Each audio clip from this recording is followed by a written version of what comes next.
Channel. आज का हमारा टॉपिक है stress. Stress is a state of worry, एक ऐसी परेशानी, एक ऐसी मेंटल टेंशन जो कि किसी भी मुश्किल वक्त में, किसी भी डिफिकल्ट सिचुएशन में आपको कॉज होती है, अराइज होती है, आपको फील होती है। जब कोई सिचुएशन आपको डिमांड करती है कि आप जो है वो कोई काम करो और आप उसके कैपेबल नहीं होते वो काम करने के लिए उस टाइम, ठीक है, तो एक फोर्स जनरेट होती है जिसको आप स्ट्रेस कहते हैं। Okay, stress will be positive and will be negative. Stress की इम्पोर्टेंस भी है आपकी लाइफ में और स्ट्रेस बहुत ज्यादा डेंजरस भी है। अगर स्ट्रेस जो है आप पॉजिटिव होगा, नॉर्मल होगा, तो आपको एक्टिवेट करेगा, आपकी एनर्जी को बूस्ट करेगा एंड आपको जो आपके डेली वर्क होता है आपका हेल्प करेगा उसको काम करने में ऑन टाइम, कि आप पूरा टाइम पे काम कर सको। ठीक है, फॉर एग्जाम्पल एक स्टूडेंट है और स्टूडेंट का कल टेस्ट है। अगर वो पॉजिटिव होगा, स्ट्रेस उसका नॉर्मल होगा स्ट्रेस, तो क्या होगा कि वो प्रिपेयर करना शुरू कर देगा अपने टेस्ट को। उसको हल्की फुल्की सी टेंशन होगी कि यार मेरा कल टेस्ट है, मुझे प्रिपेयर करना है, तो वो अपना जो टेस्ट है उसको प्रिपेयर करना शुरू कर देगा ऑन टाइम, के वक्त पर कंप्लीट कर लेगा।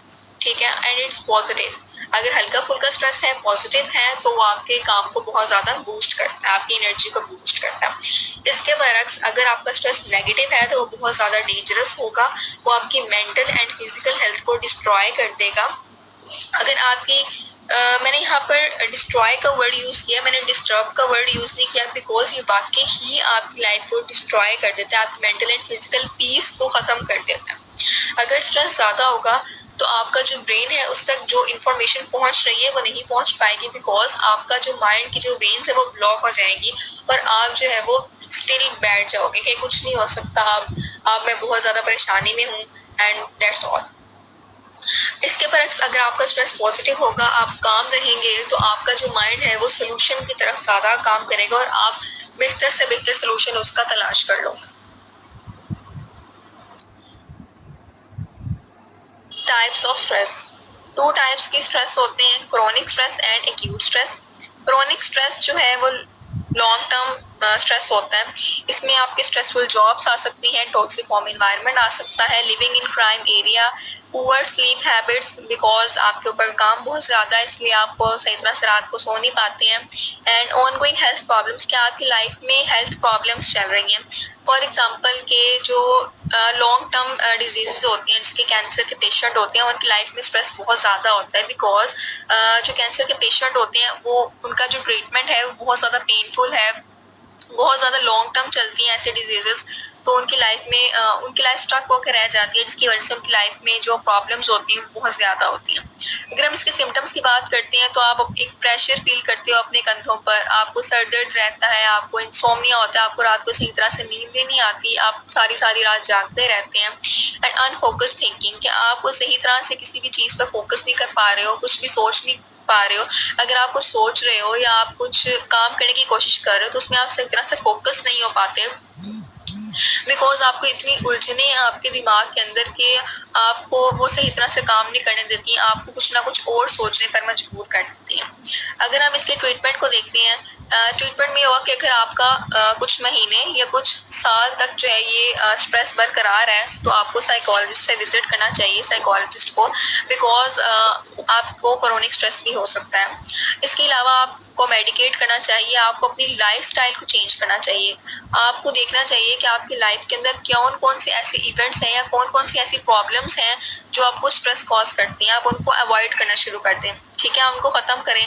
जैसे कि आपकी लाइफ में कोई स्ट्रेसफुल जॉब है, ठीक है, आप स्ट्रेसफुल जॉब कर रहे हो अपनी लाइफ के अंदर, जिसके ऊपर आपका वर्कलोड बहुत ज्यादा है, आपको हमेशा उसकी वजह से परेशानी रहती है, आप थकावट महसूस करते हो, वर्क का लोड बहुत ज्यादा है, तो आप उस जॉब को छोड़ दो। आप कोई ऐसी जॉब करो जो आपके मेंटल और फिजिकल पीस को कायम रखे, ठीक है, बरकरार रखे, और आप बहुत ज्यादा हैप्पी फील करो, रिलैक्स फील करो। एंड टॉक्सिक होम एनवायरनमेंट, आप देखो कि आपके घर में कौन कौन से मसाइल हैं जिसकी वजह से स्ट्रेस हो रहा है, तो आप उनको बैठ के सॉर्ट आउट कर लो। ठीक है, next, living in crime area, अगर आप क्राइम एरिया में रह रहे हो तो आप वहां पर ना रहो जिसकी वजह से आपको परेशानी हो रही है, आपको स्ट्रेस हो रहा है, आप वो छोड़ दो, वो एरिया छोड़ दो। ठीक है, अपनी स्लीप को एटलीस्ट 7 to 8 आवर्स तो आपको लेनी ही चाहिए। एंड ऑनगोइंग हेल्थ प्रॉब्लम्स, अपनी प्रॉब्लम्स को जो है वो जो हेल्थ प्रॉब्लम्स हैं उनको ख़त्म करने की कोशिश करें एंड रिलैक्स रहें।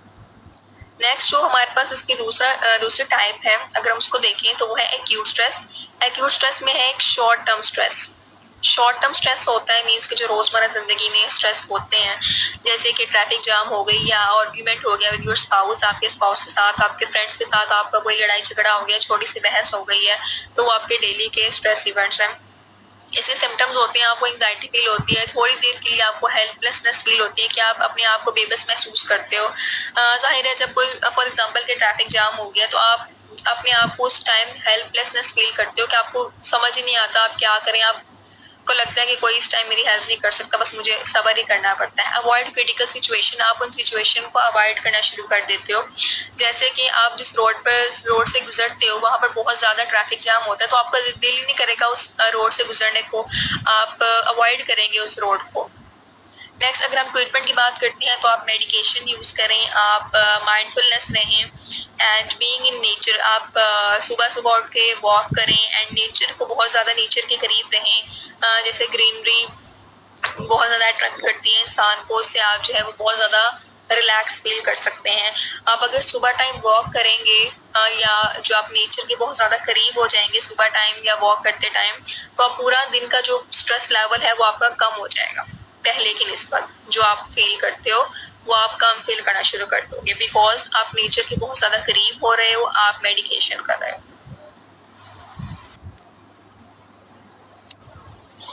अगर आप मेन सोर्स को देखो तो कोई भी आपको खतरा हो, कोई भी फ्रस्ट्रेशन फील होती है आपको, तभी आपको स्ट्रेस होता है। कि फॉर एग्जांपल कि एक स्पोर्ट्समैन है, वो कोई किसी भी कंपटीशन में पार्टिसिपेट करता है विन होने के लिए, लेकिन वो अपने गोल को अचीव नहीं कर पाता तो भी उसको फ्रस्ट्रेशन फील होती है, स्ट्रेस फील होता है।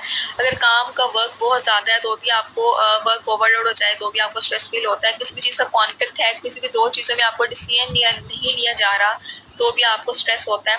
नेक्स्ट टू टाइप्स के स्ट्रेस होते हैं, एक होता है एंटिसिपेटेड स्ट्रेस और एक होता है अनएंटिसिपेटेड इवेंट्स। जो एंटिसिपेटेड इवेंट्स होते हैं, जो रोजमर्रा जिंदगी के जितने भी इवेंट्स होते हैं स्ट्रेसफुल, उनको उनकी बात आ जाती है। जैसे ट्रैफिक जाम हो गया, स्पाउस के साथ लड़ाई हो गई है, फ्रेंड्स के साथ लड़ाई हो गई है। एंड अनएंटिसिपेटेड इवेंट्स होते हैं, वो अनएक्सपेक्टेड इवेंट्स होते हैं जो आपको जिनको पता नहीं होता कि आपकी लाइफ में हो भी सकते हैं। जैसे कोई एक्सीडेंट्स हो सकते हैं आपकी लाइफ के अंदर, किसी अपने का एक्सीडेंट हो गया, अपनी की लव वन की डेथ हो सकती है, या कोई भी सैलाब या अर्थक्वेक आ सकता है जिसकी वजह से आपको बहुत ज्यादा नुकसान उठाना पड़ रहा है, तो वो आपके स्ट्रेस का सबब बन सकते हैं। अगर इसकी इंफॉर्मेशन की बात करते हैं तो हर जो स्ट्रेस होता है उसके अंदर इंडिविजुअल डिफरेंसेस होते हैं कि हर इंसान के अंदर स्ट्रेस का लेवल सेम नहीं होता। कुछ लोगों को स्ट्रेस ज्यादा फील होता है, कुछ लोगों को कम फील होता है। स्ट्रेस रेजिस्टेंस पर्सनैलिटी एक ऐसी पर्सनैलिटी जो है ये दुनिया में वर्ल्ड में एग्जिस्ट करती है, जिनकी लाइफ में जो है वो स्ट्रेस का लेवल इंक्रीज होता है बट लेवल ऑफ डिजीजेस बहुत ज्यादा कम होती है। ठीक है, डिजीजेस कम है इनकी लाइफ में बट स्ट्रेस बहुत ज्यादा है। वैसे अगर ओवरऑल देखा जाए तो 99% लोग ये जो है वो स्ट्रेस का शिकार हैं इस वक्त, लेकिन 73% पीपल ऐसे हैं इस वक्त जो इफेक्ट हो रही है, जिनकी मेंटल हेल्थ इफेक्ट हो रही है। ठीक है, जो मेंटल हेल्थ जिनकी खराब है इस टाइम के स्ट्रेस की वजह से।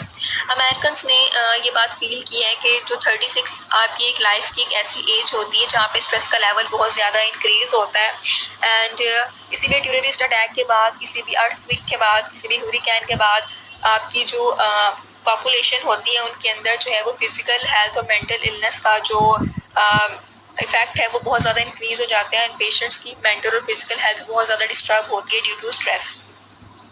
और यहाँ पर एक रिसर्च हुई थी हुरिकेन अटैक या टेररिस्ट अटैक के बाद, उन्होंने ये देखा था कि 15 मंथ्स के बाद उनकी फिजिकल और मेंटल हेल्थ जो है वो डिस्टर्ब हुई, और उससे 6 महीने बाद उन्होंने देखा कि उनके अंदर हार्ट अटैक के केसेस 3 गुना बढ़ गए। हम इसको कैसे मैनेज कर सकते हैं? सबसे पहले तो आप 8 आवर्स की अप्रोक्सीमेटली स्लीप लें। ठीक है, अच्छी तरह से रात को 10 या 11 बजे सो जाएं और सुबह 4-5 बजे उठ जाएं। 30 मिनट्स की आप डेली एक्सरसाइज करें, स्लो एंड डीप ब्रीथ लें, 4-7-8 टेक्निक इसके अंदर यूज करें। थिंक पॉजिटिव, अपनी लाइफ में पॉजिटिव रहें। अगर आप 70%, एक रिसर्च के मुताबिक अगर आप 70% पॉजिटिव रहते हैं तो आपकी लाइफ बहुत अच्छी गुजरती है। Take it easy and keep calm, हर चीज को आप इजीली लें, रिलैक्स होकर करें। अगर आप रिलैक्स होकर करेंगे, किसी भी सिचुएशन को, किसी भी प्रॉब्लम को हैंडल करेंगे, तो आपका माइंड उसको सिचुएशन को एक्सेप्ट कर लेगा और आपको जो है वो बेहतर सोल्यूशन देगा। अगर आप बहुत ज़्यादा अपने माइंड को कर लेंगे कि प्रॉब्लम आ गई है, तो आपका माइंड उस चीज़ में स्टक होकर रह जाएगा। वो सिर्फ प्रॉब्लम के बारे में सोचेगा, सोल्यूशन के बारे में नहीं सोचेगा। Work log divide into chunks, के किसी भी काम को चंक्स के अंदर जो है वो करना सीखें। जैसे कि अगर आपने एक ऐसे याद करना है, my hobbies for example, my hobby अगर आपने याद करना है, तो आपने क्या करना है कि पूरा ऐसे आपने एक दफ़ा पढ़ लेना है और आपने साइड पे एक नोटबुक ले लेनी है और एक पेंसिल ले लेनी है। आपने जो भी इंफॉर्मेशन सही वाली इंफॉर्मेशन होगी, जो डिफरेंट इंफॉर्मेशन होगी पहले पैराग्राफ से, एंड डिफरेंट जो इंफॉर्मेटिव वर्ड्स होंगे, आपने उनको एक साइड पे एक पॉइंट्स बनाकर लिख लेना। जब आपका टेस्ट होगा या आप जुबानी फॉर एग्जांपल की याद करने के बाद लिख रहे हैं और आपको भूल जाता है और आपको फौरन से वो याद किए हुए पॉइंट्स माइंड में आ जाएंगे कि इसके बाद ये वाला पॉइंट था, तो आपने उस एक पॉइंट को या एक वर्ड को लेकर आपको पूरा पैराग्राफ जो है वो याद आ जाएगा। तो ये चंक्स होते हैं। बी प्रेजेंट, प्लीज प्रेजेंट में रहना सीखें, फ्यूचर की टेंशन लेना छोड़ दें एंड जो पास्ट के रिग्रेट्स हैं उनको भी छोड़ दें। अब अगर आप प्रेजेंट में रहना सीखेंगे तो आपका स्ट्रेस बहुत हद तक कम हो जाएगा।